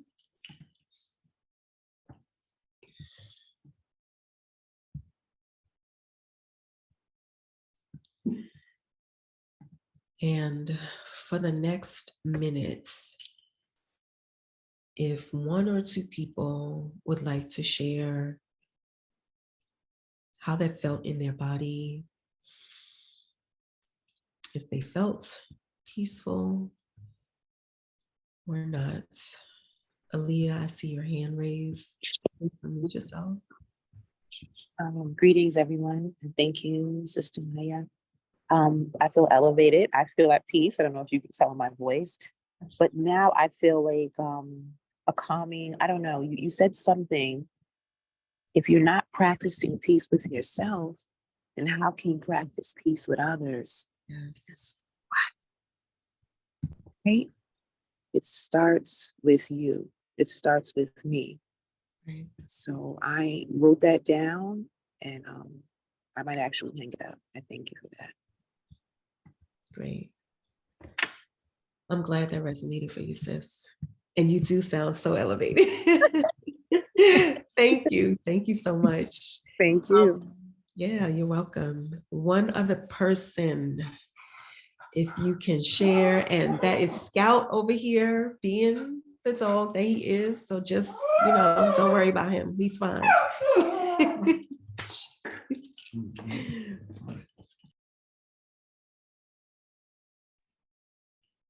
Did anyone else want to share? My lungs, thank you. This is Teresa Scott. I haven't taken deep breaths like that in a while. Thank you very much. Yeah, somebody said that earlier. We forget to breathe. I know I forget to breathe. When I'm stressed, I don't breathe. I mean, obviously I breathe because I don't fall out. I'm not dead, right? Because we need to breathe. We need to breathe in order to live. But I don't breathe deeply. And so when you don't breathe deeply, one of the things that happens, a couple of things happen. Your stress cortisols rise. Your body is tense. And then one of the other things that happens is the air that's in your lungs is stale because you're not breathing deeply and expelling all of the breath and then bringing in new breath. So the breath that remains in you is stale. And if it's stale, how can we create? How can we live? How can we give to ourselves and to others with stale breath? Right? So yeah, breathe deeply. And, I have started to do this several times a day, and it doesn't take a lot. And I recognize that I could do this wherever I am. I can just stop and take deep breaths. And sometimes if I'm in a space where there are other people, some people might look at you strangely, but then you just tell them, listen, I needed a breath, and then, they're fine. But even if they're not fine, take a deep breath. Take a deep breath. So with that, I am complete. I am complete. Shawnee, how are we moving forward? Do we want to read from the chat? Do we want to close? What are we doing? Closing statement, and then we'll make our rounds, and then we have a final piece of restful and also instructive music for the community before we close out with our branded slides for WOO. Okay. So final statement, if you would. Yeah. So I declare that my life will be a blueprint for today and future generations of Black women to center ourselves, prioritize rest, enjoy luxury, and make space for peace. I declare a life of ease as the new framework for Black womanhood, and I'm complete.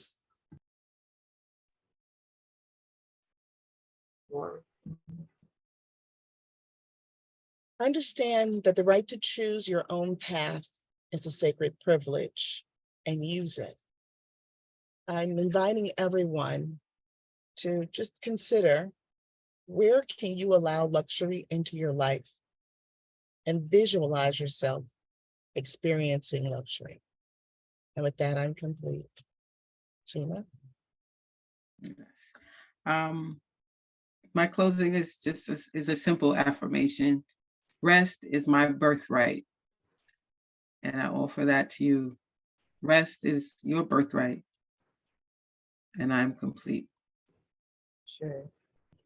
So my invitation to the community and myself is to drop the names of the Black women in your life who have been robbed of their humanity because they have not been given the permission to rest, giving themselves permission to experience luxury, and definitely have not been at peace because of their Blackness, because of how they're engendered in the world, because of the education that they have that they don't have, because of who they declare themselves to be as mothers.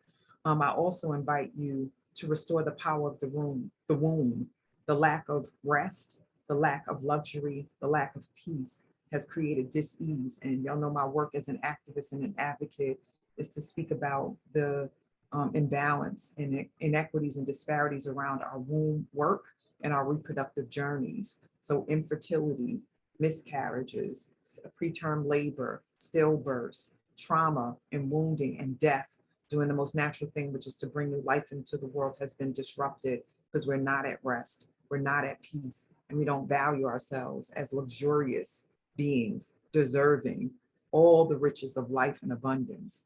So I invite us to restore that order, drop those names in. I speak the names of my paternal and maternal grandmothers, Ruth and Joyce. I claim rest, luxury, and peace on their behalf as a new formula for Black woman in existence, for myself and for others that look and sound and act and move like me.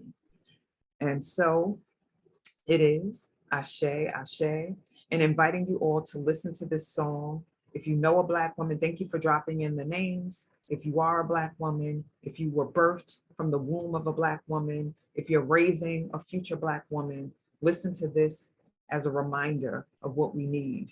Let's resist the misconception of the strong Black woman trope.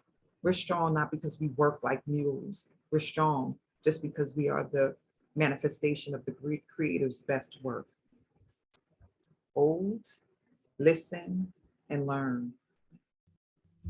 You say I'm strong, I am surviving, I get along, wanna be thriving, wells overdrawn, so tired of striving, and I'm so tired of being strong.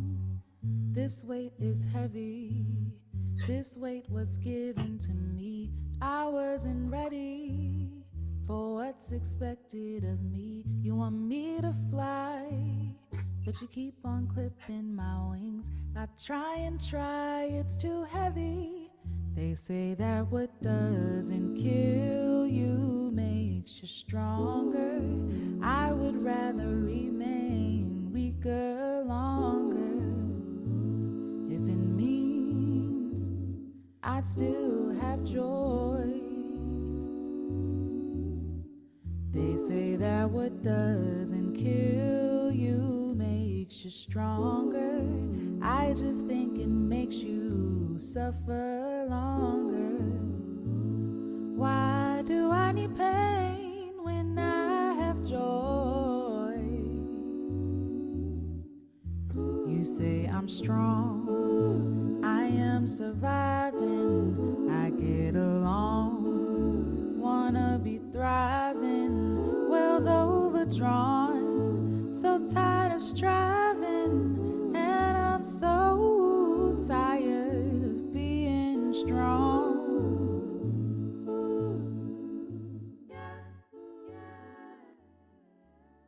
Thank you, everybody. Passing the baton to our powerful brother, John Carl, who held space for us today as an admin. Thank you to my sisters for co-creating a phenomenal session. So appreciate you for saying yes and for us holding space the entire time for one another so that we didn't have to do this alone. How amazing and what an awesome frame for others to work and co-create together. So John Carl, if you're ready. Okay, I'm going to share the slides for closing. Okay. Yes. You want me to, or you got it? I'm going to bring up your special offer first. All right. I'll share that. Thank you.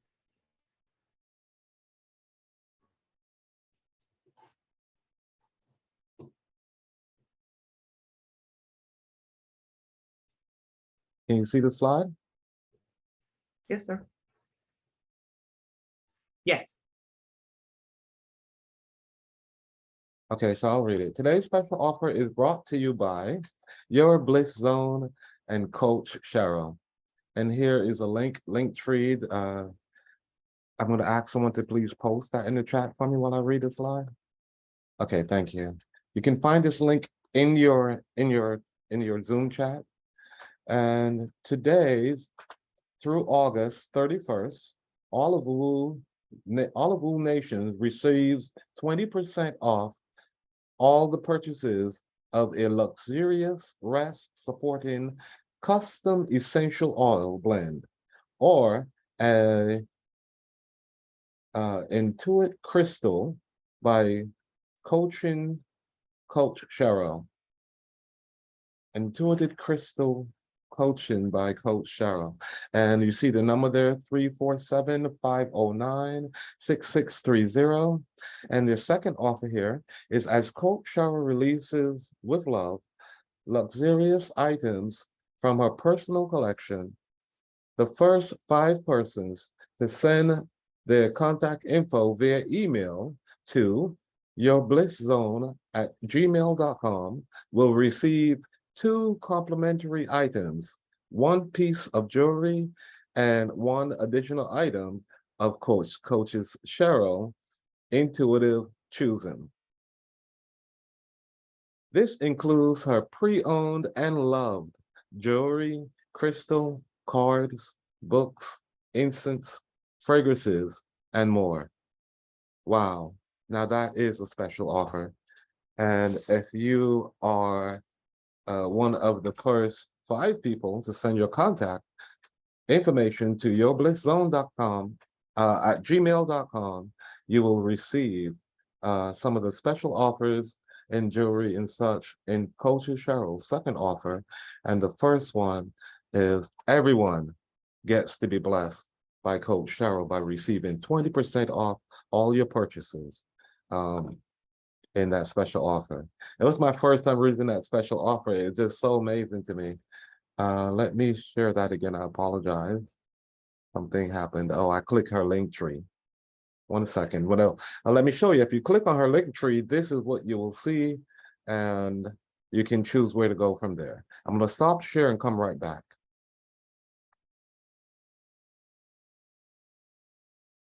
Okay. And okay. Awesome. Now I'm going to share your amazing, inspiring presenters. I'm going to share their contact information, first starting with our amazing and wonderful sister, Shawnee. Phone number 718-781-6979. And you can reach her on Facebook at Shawnee Benton Gibson and on Instagram at Shawnee the Healer. Her email address is soulleadershipdevelopment@gmail.com.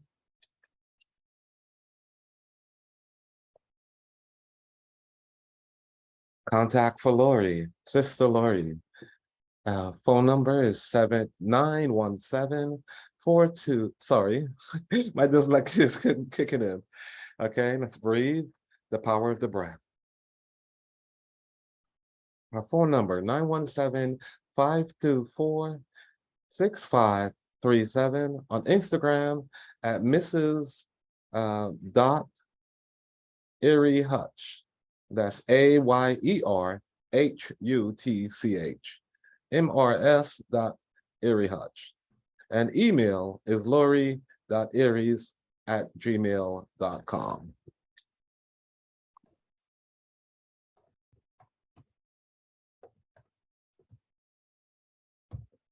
Next, we have our sister Nijah. Nijah, I am the prize Wilson. Nijah Wilson Allen Tate Realtors. You can find, that's on Facebook. And you can find her on Instagram at sunshine.flow.yoga. Her email address is sunshineandflowyoga@gmail.com. Sunshine and Flow Yoga. Isn't that a beautiful name? Yeah, you feel what you're gonna get in the name. A nice flow of sunshine. Beautiful, Nijah. And congratulations on starting that business. Contact information for our sister Gina. And Gina's phone number is 732-882-7387. You can find Gina on Facebook at Sankofa Sojourns. That's on Facebook. And on TikTok, Sankofa Sojourns. And there's a space between the name. Our email address is sankofasojourns@gmail.com. And that information will also be posted in your chat. And this morning, you got such a powerful message. A message on rest, luxury, and peace. And then the power around the word imagine. Imagine is such a powerful word. And thanks, Sister Shawnee, for showing us the acronyms and encouraging us to imagine our future, imagine our present, imagine our life. There was so much value in today's presentation for each one of you inspiring women. So I'm encouraging the community to support this type of presentation. Just support your community. Help us to bring these messages to you. Help us to keep this community going and flowing. Today is our 906th presentation, consecutive presentation. And if you want, and I suggest that you do, if you feel that energy flowing, the energy of power, the energy of presence, the energy of peace, I invite you to share your love offering, my own natural energy yield. Share it with us at Zelle or QuickPay using the email soulleadershipdevelopment@gmail.com. You can also share on Cash App at Spirit of a Woman, $ Spirit of a Woman for a Cash App, and the hashtag you'll find in the chat. Use the code 906woman. And community, this was such a powerful and encouraging, inspiring presentation, even for myself as a man viewing this. We understand our women even more from listening to this presentation. And I'm working admin, but I'm going back and I'm going to watch this replay because I want to really enjoy everything you had to deliver this morning. And thank you so much for your offering. Now, here's another way to contribute to the overall WOO community, and that's by donating monthly love offering and donations. You can click on the link for $25 a month, $50, $75, or $100 a month, and we appreciate your generosity and offer gratitude for whatever you share with us. It's all valued. And thank you for supporting and keeping our community thriving and going. Coming up next, on Monday, you have Sister Lorrie, as she said, she'll be up tomorrow, speaking on the topic, mental health, part 3, the soft life. So join us tomorrow for Lorrie's share in her presentation. And on Tuesday, facilitated by Jamie Monet Lloyd, we have Tools Are Us, Toolbox Tuesday. And like Lorrie, well, she didn't say she does this, but I can imagine reading the cards, let you know what is coming up next in your energetic aura by reading the cards for you, or what is happening in you in the moment. So join us on Tuesdays for Jimmy's session. And I would like to welcome all new members to the WOO Nation, a community where we come to learn, elevate, and ascend. And if you joined us this morning, you know what that feels like, because this was a powerful session that displayed each one of those statements: to learn, elevate, and ascend. And I'm sure you're feeling that this morning. And if you're new, share with us that you're new. Let us know in the chats, Facebook or Zoom, that you're new, and our community will welcome you with open arms and love. So thank you so much for joining us this morning. And don't stop there, keep coming back. Every session, there's always something new to learn and receive, and you always elevate. And with elevation come ascension. Here is our schedule. We're here 5 days a week, Sundays, Tuesdays, and Thursdays from 7 a.m. to 8:30 a.m. and on Mondays and Wednesdays from 7 to 7:30. And we're always streaming live on Facebook. So you really don't have to miss a session. You can catch it by going to the Facebook community, and I'll share that link with you next. You can join us live here in Zoom by getting your WOO alerts. You'll get those great morning nudges and notifications that WOO is coming up. And you can do that by texting the word WOO Nation to the number 74121. And another way you can support our community, and we thank you again for doing so, visit bit.ly/WOO Swag. WOO Swag is still hot. It's still great opportunities to purchase. And as Gina is flossing and sharing with us right there, Gina purchased a mug. And the mug is great for your morning beverage to hydrate while you are here or before you come on Woo. You can also get candles, t-shirts, sweatshirts, tote bags, and several other choices to choose from to support our Woo community. And everyone should at least purchase a journal so you can take those notes and always have them to revise when you are in a moments of finding your peace and enjoying your luxury and rest. I want to thank everyone for joining us this morning, and I'm going to offer just a few other ways you can stay in touch. You can register with our community at bit.ly/Wake Up Movement. You can find us on Facebook, join our private community at bit.ly/Woo Community, or public page at bit.ly/Woo Nation. We're on Instagram at Wake Up Everybody Virtual, YouTube, bit.ly/Woo on YouTube. And again, you can email us directly, info.wakeupseries@gmail.com. Now is your opportunity as I stop the screen share and put us some gallery view where you can bless our facilitators this morning, Lorrie, Shawnee, Gina, and Nijah with love.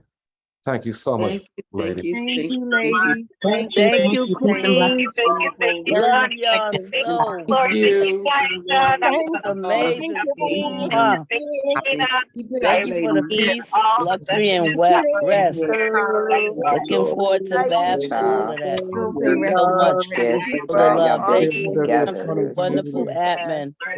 Thank you so Service. very much. Family. Thank you, It's amazing. God Thank bless you. y'all. Come Thank back y'all. again. Thank y'all. Thank you for all the faces that I haven't seen. Yes. What's up, Yes. Purpose? Good to see you. Thank you so What's very up, much. Adam? Love y'all. Thank y'all And so much. Thank y'all, Good family. Love y'all. God bless you. Mwah. Love y'all, family. you. Have a wonderful week and a wonderful week.